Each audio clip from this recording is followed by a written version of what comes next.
A paz do Senhor a todos, seja muito bem-vindo em nosso canal. Na aula de hoje, vamos abordar acerca do assunto Sal da Terra e Luz do Mundo. Como o cristão deve influenciar nesse mundo? Qual tem sido a nossa influência nesta sociedade? Vamos abordar esse assunto através das metáforas sal e luz, presente no Sermão do Monte. Em primeiro lugar, o que foi o Sermão do Monte? Este sermão foi ensinos onde Jesus ministrou acerca de princípios divinos de justiça e como todo crente salvo deve viver pela fé em Jesus. O reino de Deus havia chegado sobre a terra. Juntamente com esse reino, o rei também chegou, a saber, Jesus Cristo.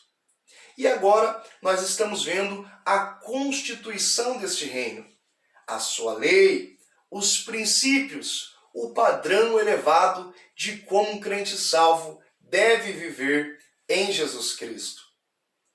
A quem foi destinado este reino? Em primeiro lugar, aos discípulos. Mateus, capítulo 5, versículo 1, Lucas, capítulo 6, versículo 20.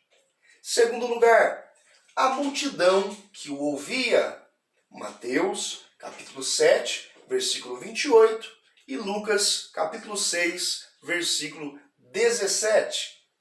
Afinal de contas, quem pode estar inserido neste reino? Todo crente que nasceu de novo.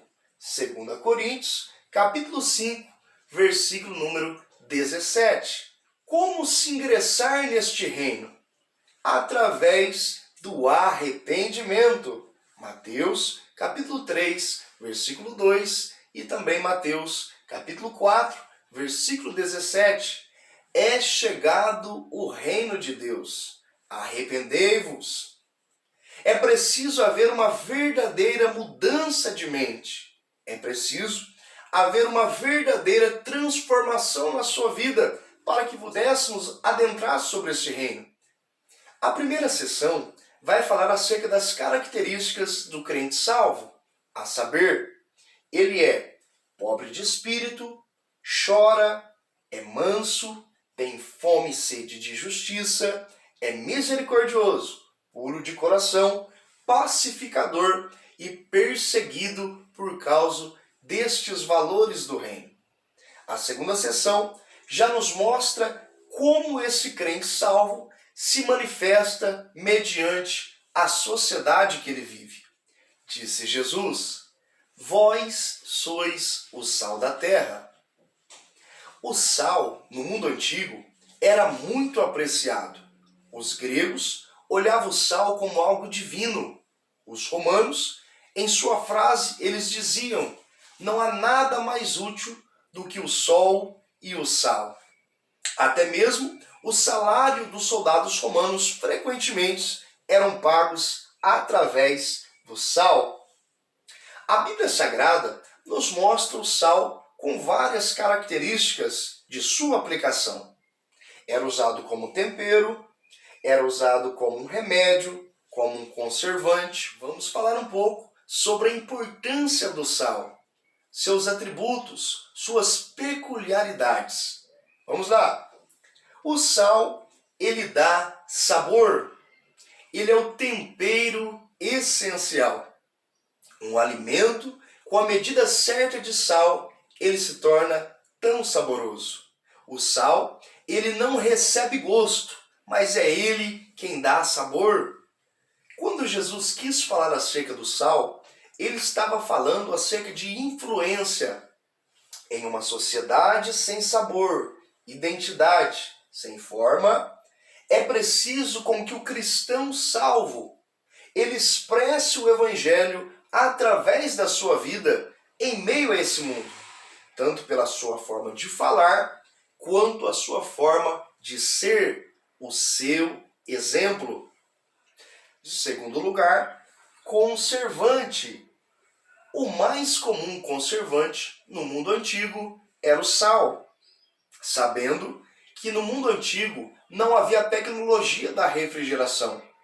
E para que a carne não viesse a se deteriorar ou apodrecer, era-se esfregado o sal sobre a carne. Aplicação: precisamos ser antissépticos para esse mundo, frear a corrupção e impedir a degradação. Algo importante a se falar: o sal, ele provoca sede. O mundo não é capaz de saciar a sede da alma do homem. Sabemos que muitas pessoas estão vivendo em um mundo das drogas, bebidas, prostituição, corrupção, mas a sua sede é insaciada. Como sal, precisamos levar pessoas a conhecer a verdadeira fonte de água viva, a saber, Jesus Cristo. O sal, ele também pode perder o seu sabor. Quando fica muito tempo exposto ao sol, ou até mesmo em ambientes abertos, ele pode se tornar insípido, perder as suas propriedades. Isso nos fala acerca do cristão que está em meio ao mundo e deixa-se levar pelas coisas dessa terra, pelas coisas desse mundo. Nós fomos chamados para influenciar esse mundo e não sermos influenciados. Portanto, façamos o nosso verdadeiro papel nessa sociedade. Vós sois a luz do mundo. As cidades antigas eram construídas com calcário branco e assim refletiam a luz do sol. Quando chegava a anoitecer, eram mantidas acesas lamparinas em lugares altos da casa para que pudesse iluminar todos os cômodos. Essas duas figuras nos lembram que não há como esconder a luz. Não há como esconder uma cidade edificada sobre um monte. E nem se acende uma candeia debaixo do alqueire, mas coloca-se sobre o velador para que possa iluminar toda a casa. A luz fala de testemunho. A luz fala da prática da vida cristã. Duas características da luz. A primeira, ela dissipa as trevas. Aonde a luz chega, não há escuridão. Este mundo é um mundo tomado pela escuridão das trevas, do pecado, da injustiça, da imoralidade, corrupção. Mas quando a luz de Cristo ela chega, todo o mal ele tem que sair, porque Jesus ele é a luz do mundo. Segunda característica, a luz dá direção. O salmista disse: lâmpada para os meus pés é a sua palavra e luz para o meu caminho. Quem tem a palavra de Deus como luz, o seu caminho é iluminado. Esta pessoa, ela não tropeça, ela não vacila, ela não cai, ela está na luz. E a conclusão da nossa aula é: não basta dizermos que somos cristãos, se não manifestarmos. Que possamos ser influenciadores como sal, o tempero essencial para o mundo. E que possamos, através de Cristo, sermos a luz para esse mundo de escuridão. Jesus, ele conta comigo. Jesus conta com você.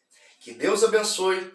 Espero que você tenha gostado. Se inscreva em nosso canal, compartilhe com outras pessoas e te aguardo aqui.